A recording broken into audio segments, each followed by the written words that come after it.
A car has exploded in the US city of Nashville in what police there say they believe was an intentional act. It happened early this morning. Federal authorities, including the FBI, are now investigating, and at least 3 people have been taken to hospital. Let's get the latest now from Sky's Milena Veselinovic. Milena, just bring us up to date with the latest. Thankfully, people will be absolutely gobsmacked that there were only 3 injuries, given the scale of the explosion. And the great news is that out of those 3 people, they're not in critical condition.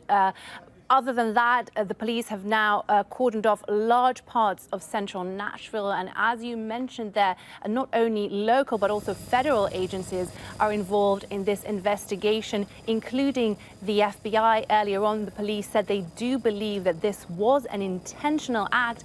Here's what the police spokesman said in a press conference.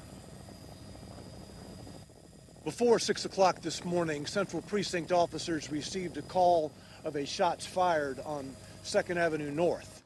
When the officers responded, they saw no immediate evidence of shots fired, but they did encounter a suspicious vehicle, an RV, that was parked in front of the AT&T building at 166 2nd Avenue North. The officers had cause to ask for the hazardous devices unit, our bomb squad, to respond. As the hazardous devices unit was responding to the downtown area, the RV exploded at 6:30 this morning. We do believe this to have been an intentional act. Significant damage has been done to the infrastructure there on 2nd Avenue North.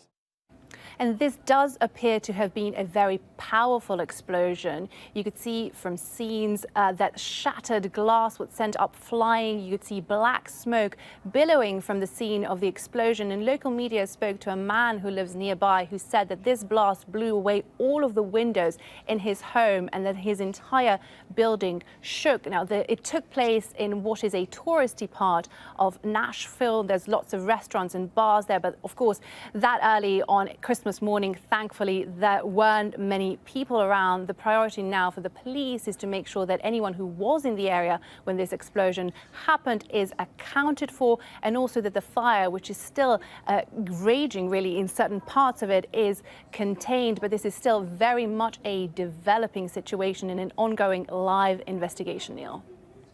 Milena, thank you.